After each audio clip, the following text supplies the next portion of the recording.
Welcome to the January Donovan Show. How do you teach your children not to gossip so they don't suffer unnecessarily? The Women's School is really about practical life training. So this is what I'm going to break down to you is how do you do this on a very micro level, on a very practical level, and the real purpose of why we want to uh, recreate a culture where gossip is not the norm is because gossip hurts us. It keeps children lonely. It keeps us lonely. It keeps us anxious. And it doesn't build, I think, the deep longing of our heart for true connection. And so we have to take a look at what's happening in our culture where we've normalized sabotaging somebody else's reputation, that we don't have a sense of reverence anymore for the human person, for the woman, because perhaps nobody's showing us how to. So we complain about what's not being done, but we're not always talking about the solution. And that's what we do in the women's school is we'll give you the how-to version. So we don't only complain about it, we figure out how do we really model rebuilding our culture, beginning with how we speak about other people. So in this particular training, I want to model how do we use examples in real life situation but not make it gossipy.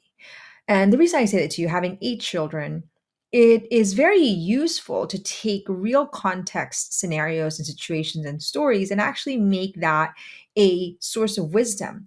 And my children, who I have established a real rule and boundary in my own house, that this is a place we do not gossip, we don't speak ill of people, that they're, sometimes push back and say, Mom, we don't speak of other people, which I celebrate.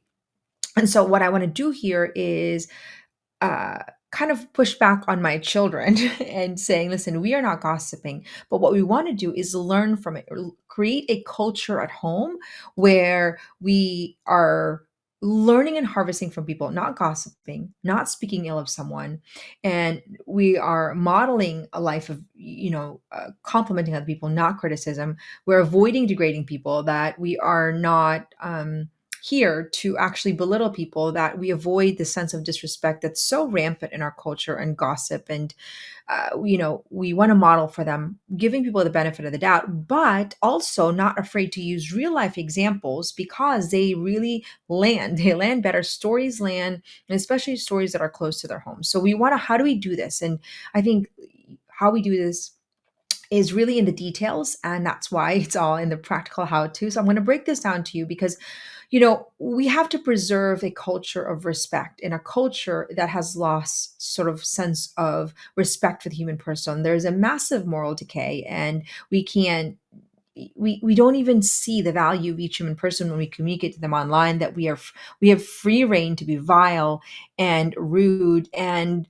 there needs to be a kind of a revolution of how we treat every human person from a very foundational level.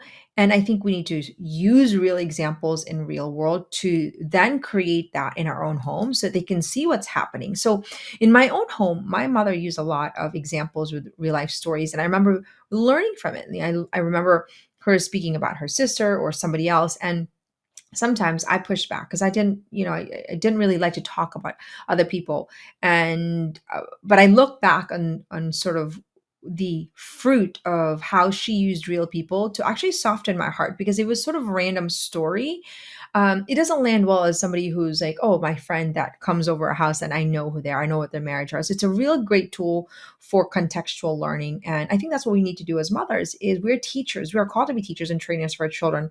So we want to maximize our capacity to do that, but without compromising our ability to also make sure that we are respectful, that we don't lower our standards, because that's easy to do. It could be a slippery slope, but nonetheless, it's necessary. So I'm going to give you 7 ways to teach from examples, but without going into the land of gossip and without compromising the standard of creating a home based on respect. So number one, there needs to be a really clear rule that needs to be established over and over again, rewired neurologically in our brain, that in this home, we do not gossip. And they know that because you model it for them. You model not speaking ill of other people. You hold your children accountable when they do speak ill of other people.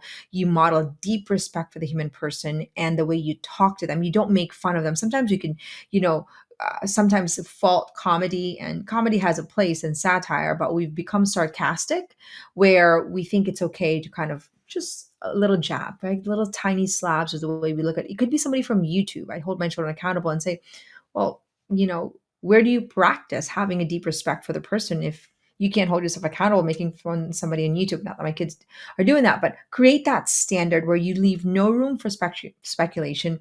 And that in this house, we do not speak ill of people. And then when we are speaking about a training that we need, we're doing it because we're trying to harvest from it, right? So when you do want to use an example, what we use is permission to form. And that could be a script that you use and say permission to form. Now that's cue that's saying this is not gossip. We are not making fun of somebody. We're not criticizing someone. We are harvesting from this. And you say, can I share with you an example that I think we can harvest from?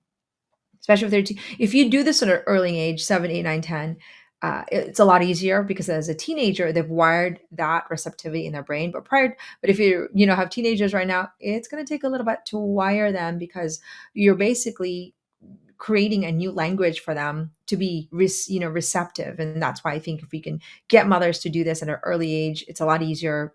You won't get maybe met with a lot of resistance. Nonetheless, our brain is we have a reptilian brain that doesn't like change and wants to go back to comfort. So if you haven't done this, just know that that's just part of kind of the way our brains are made. We resist anything new and different. So what you do is that you ask permission, you share the lesson, you push back against the pushback. And if you've created a culture where you are respectful of people, that's a good thing. But you say, listen, I am not criticizing. Without a shadow of a doubt that I don't criticize other people. And they can be confident in that. So when you're actually using this as a training, they can trust that.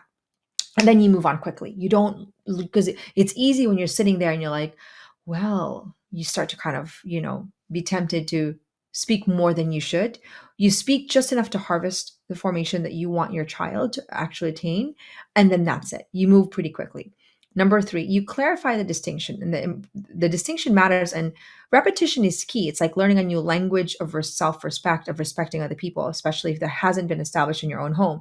So creating distinction every single time you want to pull a situation is important.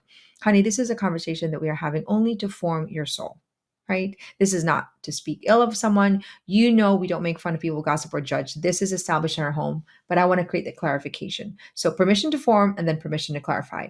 And compliment and find the good. Always try to find and say, listen, I know they're doing the best that they can. You know what? I see that she's actually good, blah, blah, blah.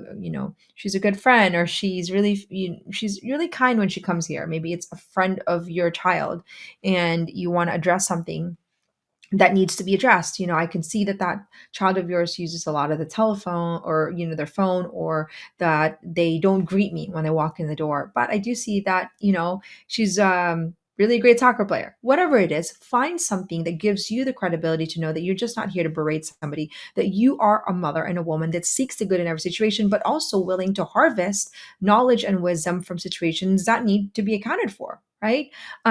And then always have that mindset that, we are all doing the best that we can with what we know how, which most of us, as you know, in the women's school have not received the level of training necessary to actually live the life that we want to live. And that's what our vision here in the women's school is. That's why we offer training. So we do have to have mercy, and we have to make sure that we promote that as a culture that our children know we are reestablishing a new standard of self-respect, but also of wisdom. And the best way to harvest wisdom is through examples and lived experience. All right, number 4, model speaking well of people. I know I'm kind of harvesting this, but I cannot, underestimate this, because you would be so surprised that even though people know this, they don't live it. It's like we know what we need to do to be healthy, work out, and eat healthy, but we don't do it. It's the same thing as this. We know we are called to be charitable, to live a life of virtue, and to practice what we preach in the gospel, but sometimes we don't equate this to saying, oh, are we complimenting people? Am I actually in detail respecting people in every word that comes out of my mouth?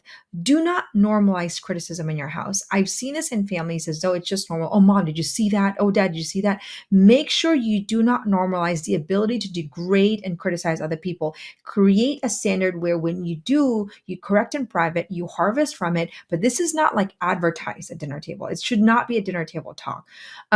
They should not hear gossip from you, and you should be confident. And when you talk to them and say, I don't gossip.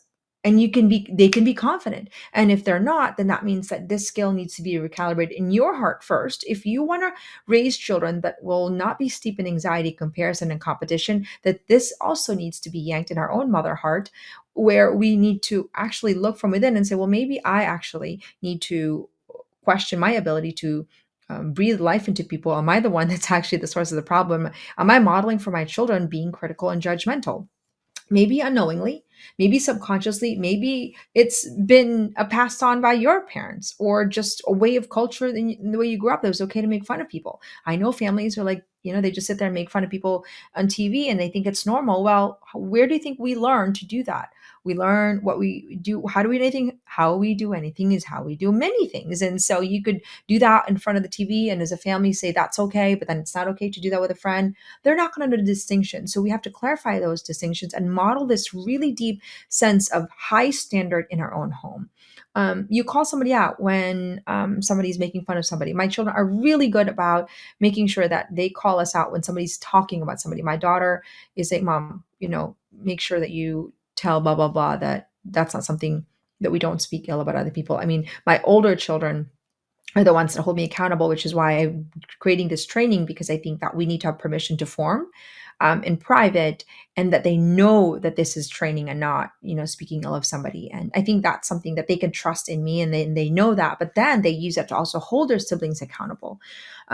You making fun of somebody within the sibling narrative. So maybe you're not there. What you want to do is constantly sell them that making fun of people hurts somebody. Like we've created sort of this generalized way of life that we forget that every person has feelings, unique circumstance, and they could be hurt even though they might not know it, right? And so modeling for them a level of tenderness and, I want to say, sensitivity in every action that they have, so that they can be respectful consistently, whether they're in school, whether they're in college or they're at home. You are creating a new norm for their life that's so different than the norm that our world is presenting to them, which is a norm that actually makes them suffer a life of loneliness and anxiety. Because if you don't know how to connect deeply with people, harvest the good from other people, or if you're just there gossiping and negative and critical and you don't know why you don't have friends, well, it could be that you didn't receive the training necessary at home, which most of us didn't, in a different kind of world. But nonetheless, it's here for you. And I hope that you can harvest from this. Make sure your children know that you are just a woman who compliments. Now, building onto this, tonality is key. In the women's school, we talk about 7% words, 38% tonality, and 55% body language. Now, it could be that you are saying, oh my gosh, did you see that? Or you could be like, hey, I want to talk to you about this. Somebody's mom, what you're doing is you're modeling and you're hyperbolizing and you're creating a dramatic statement, as opposed to saying, listen, I just want to share with you something that I don't think was beneficial for them or could have hurted them and could have hurt them. And I want to pull this lesson. You want to have a tone of respect, not this dramatic statement that hyperbolizes their behavior. Sure, there's something that's really, if somebody, killed someone, obviously, can you believe that? But there is a appropriate response for certain things. And most things that we're going through with our children, it's just like, we have to make sure that we are modeling our facial expression remains respectful. We're not laughing at people, that they see the level of respect, not only in your words, but in your tonality, in your body language. Why? Because they're not going to listen to your words if they don't see that your body language or your tonality is actually in harmony with what you're saying. Because you can't just say, don't make fun of somebody and you're smirking about it.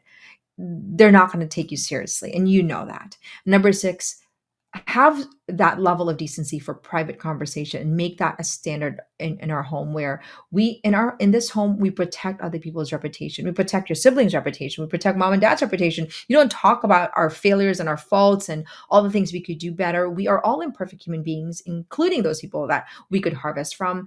We are here to elevate culture, not to degrade people. So teach a level of accountability for private conversation. Now, for me, I've got younger children, older children, so I'm constantly reteaching this in layers. And yes, it is a party and it is a constant, but I know that if I just keep at it and sell them on a wholesome life, I know it is a seed planted. So creating that zero tolerance in the older children also creates that ripple impact. And I think the big thing is that most children do not have a script on actually how to harvest good from people, how to be respectful, how to actually observe other people without being critical of other people. They just need a script. And this is what we do in the women's school, is because that deep respect, I can tell you that, but ultimately it needs to be modeled. They need to see the script. They need to hear your tonality.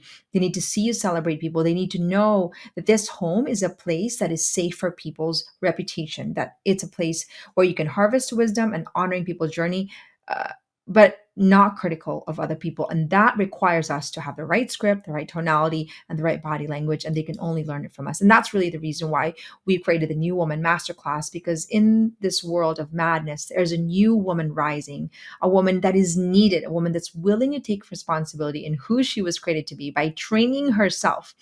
And so what we offer in the New Woman Masterclass is really practical life training and how to be a woman for such a time as this. So if you're interested, join the New Woman Masterclass. You can go to newwomanmasterclass.com and learn more about our practical life training and how to be a woman for such a time as this.